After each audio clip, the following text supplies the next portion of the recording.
Hello दोस्तों, आज हम दो चर वाले रैखिक समीकरण के प्रतिस्थापन विधि को समझेंगे। मैं 3 क्वेश्चन सॉल्व कराऊंगा। आप इन 3 क्वेश्चन को सॉल्व करके किसी भी क्वेश्चन को सॉल्व कर सकते हैं। तो आइए पहला क्वेश्चन डिस्कस करते हैं। पहले का क्वेश्चन क्या है?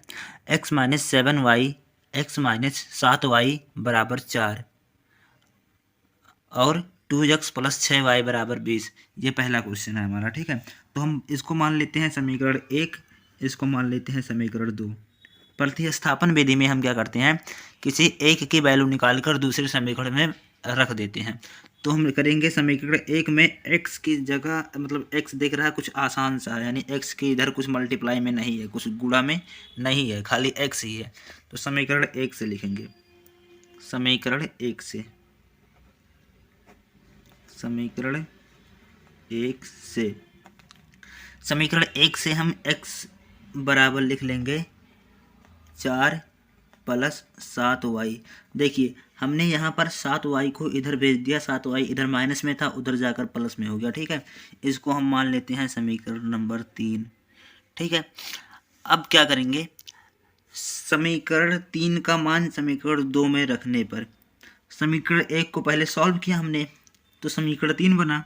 तो अब जब ये समीकरण 1 का मान सॉल्व कर ये x का वैल्यू आया है, अब हम इसको समीकरण 2 में रखेंगे, ठीक है। तो समीकरण 3 का मान समीकरण 2 में रखने पर, समीकरण 2 में रखने पर समीकरण 2 हमारे पास क्या है, 2 इंटू एक्स, एक्स की जगह पर हम क्या रख रहे हैं, एक्स की जगह पर रख रहे हैं 4 प्लस 7y, ठीक है।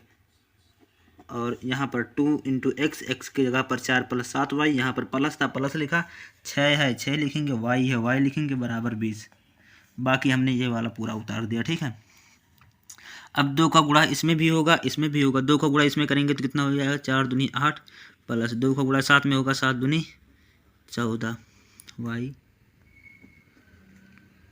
प्लस 6y बराबर 20, ठीक है।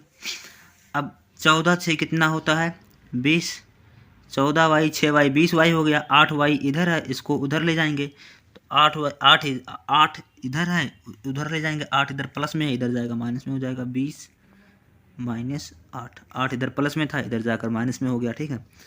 तो 20y बराबर 12, y बराबर 20 इधर गुणा में, इधर भाग में हो जाएगा, 12/20, ठीक है। y बराबर इतना आ गया। अब इसको सॉल्व करेंगे थोड़ा सा, तो ऊपर नीचे अगर हम 4 से काटें तो 4 तियाँ 12 और 4 पंचे 20, y की वैल्यू इतनी आ गई। अब जो y की वैल्यू आई है, y का मान समीकरण 3 में रखने पर, अब यहाँ पर हम करेंगे, यहाँ पर कर लेते हैं y का मान समीकरण 3 में रखने पर, ये वाला y का मान है, यहाँ पर समीकरण 3 है, इसमें y की जगह पर 3/5 रख देंगे। तो y का मान समीकरण 3 में रखने पर, समीकरण 3 में रख देते हैं y का मान। y की समीकरण 3 कौन सा है, x बराबर 4 प्लस 7 गुणे, समीकरण 3 है x बराबर 4 प्लस 7 गुणे y। तो y का मान हम समीकरण 3 में रख रहे हैं, तो y का मान क्या है, 3/5 है, यानी y की जगह पर 3/5 रख दिया, ठीक है। x बराबर 4 प्लस 7 त्रिक 21/5, x बराबर 5 चौक 20 प्लस 21, इसको सिंपली जोड़ लिया, x बराबर 41/5। आई होप आपको ये समझ में आया होगा, ये सब जोड़ना ओड़ना आपको आता होगा, ठीक है। आइए हम दूसरे क्वेश्चन की ओर बढ़ते हैं, दूसरा क्वेश्चन देखते हैं। दूसरा क्वेश्चन क्या है, ये है हमारा दूसरा क्वेश्चन। दूसरा क्वेश्चन क्या है, 2x plus 3y, 2x plus 3y बराबर 5 और 3x प्लस 2y बराबर 5, ठीक है। तो अब यहाँ से हम क्या करेंगे, इसको पहले मानेंगे समीकरण 1, तो मान लेते हैं इसको समीकरण 1, इसको मान लेते हैं समीकरण 2, ठीक है। अब देखिए समीकरण 1 से लिखेंगे, समीकरण 1 से लिखें या 2 से, देखो कौन सा समीकरण हमें आसान लग रहा है उसी से लिखेंगे। हमें x की वैल्यू निकालनी है यहाँ से, या y की वैल्यू, y को इन टर्म्स ऑफ x लिखना है या x को y के पद में लिखना है, ठीक है। तो समीकरण 1 से लिख लेते हैं, समीकरण 1 से क्या है, समीकरण 1 क्या है हमारे पास, 2x + 3y = 5 है। तो यहाँ से हम x की वैल्यू निकालेंगे, तो 2x बराबर क्या हो जाएगी, 3y इधर प्लस में है उधर जाकर माइनस में हो जाएगा, तो 5 - 3y इधर प्लस में है इधर जाकर माइनस में हो गया। अब इधर 2 है तो 2 से दोनों ओर भाग करेंगे, तो x बराबर क्या हो जाएगा, 5 - 3y / 2। पूरे में भाग करेंगे ना, तो पूरे में भाग कर दिया, ठीक है, ये ब्रैकेट है। इसको मान लेते हैं हम समीकरण नंबर 3 जो आया। अब समीकरण 3 की, जैसे पहले क्वेश्चन में क्या था कि जो हमारा समीकरण 3 आया था, समीकरण 3 का मान समीकरण 2 में रखने पर, तो समीकरण 3 का मान समीकरण 3 का मान समीकरण 2 में रखने पर, अगर हम समीकरण 2 में रख देंगे समीकरण 3 का मान, तो समीकरण 2 हमारे पास क्या है, 3x, x यहाँ पर क्या लिखेंगे, 5 - 3y होल डिवाइड बाई 2, ये तो है, बटा 2 प्लस 2y बराबर 5, ठीक है। हमने यही समीकरण 2 था, 3x, x की जगह पर ये वाला वैल्यू रख दिया, प्लस 2y बराबर 5, ठीक है, बस वही उतार दिया है। अब इसको सॉल्व करेंगे तो 3 का गुणा 5 में भी होगा और 3 में भी होगा, 3 तो 3 बचे 15 हो जाएगा, 3 का गुणा 3 में करेंगे तो -9 हो जाएगा, -9y है बटा 2 प्लस 2y बराबर 5, ठीक है। अब यहाँ पर हम क्या करेंगे, इन दोनों को सॉल्व करेंगे, तो इसके ऊपर नीचे 2 का गुणा कर दें, 2 से ऊपर नीचे गुणा कर देंगे, 2 से ऊपर नीचे हमने क्या कर दिया, गुणा कर दिया, तो दोनों का हर क्या हो गया, समान हो गया, तो अंश आपस में क्या हो जाएंगे, जुड़ जाएंगे। तो 15 - 9y और यह 2 से गुणा करेंगे तो 2 दूनी 4 प्लस 4y, ठीक है, बराबर 5। अब 2 को इधर भेजेंगे, इधर भाग में है तो इधर गुणा में हो जाएगा, तो 15 - 5y हो जाएगा, -9 प्लस 4 कितना बचेगा, -5, y है तो y लिख दिया, ठीक है। 9 4 में से 9 घटाएं तो -5 बचा, y भी साथ में था तो y भी लिख दिया।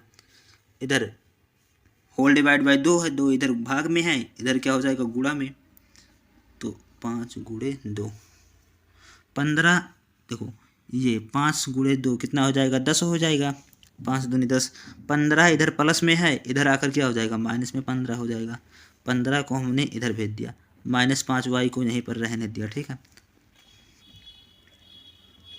-5y बराबर -5, तो y बराबर -5 बटा -5, ठीक है। -5 में -5 का भाग करेंगे तो 1 आ जाएगा, यानी y की वैल्यू कितनी आ गई, y का मान कितना आया, y का मान हमारे पास आया y बराबर 1, ठीक है। यहाँ पर दोनों कट जाएगा, माइनस से माइनस कट जाएगा, 5 से 5 कट जाएगा, 1 आ जाएगा, ठीक है।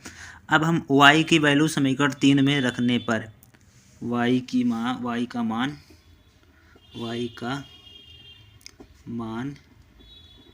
समीकरण 3 में रखने पर, y का मान समीकरण 3 में रखेंगे, देख लो y का मान हम समीकरण 3 में रखेंगे तो हमारे पास क्या हो जाएगा, ये है हमारा समीकरण 3, y की जगह पर 1 रख देंगे, तो x बराबर क्या है समीकरण 3 में, 5 - 3 × y की जगह पर 1 बटा 2, तो x बराबर क्या हो जाएगा, 5 - 3 बटा 2, 3 का गुणा 1 में करेंगे 3 हो जाएगा, x बराबर 2 बटा 2, 2 में 2 का भाग करेंगे 1 आ जाएगा, x बराबर 1। अतः हमारा आंसर क्या है, y बराबर 1, x बराबर 1, ठीक है। आई होप इन 2 क्वेश्चन से आपको समझ में आ गया होगा कि कैसे सॉल्व करते हैं। मैं तीसरा क्वेश्चन आपको होमवर्क में देता हूँ, आप सॉल्व करके बताइए आंसर कितना आता है। हम जिसका भी आंसर सही रहेगा उसको मैं पेंड कर दूंगा, ठीक है। तो कमेंट में ज़रूर लिखिए आंसर। तो तीसरा क्वेश्चन हम दे रहे हैं होमवर्क में आपको, 3x-4y बराबर 0, x प्लस वाई बराबर 1। इसको सॉल्व करना है। जिसका भी आंसर सही आएगा, ये समीकरण 1 है, ये समीकरण 2 है। आंसर कमेंट में लिखो, जिसका भी सही रहेगा मैं उसको पिंड कर दूंगा, ठीक है। तब तक के लिए जय हिंद।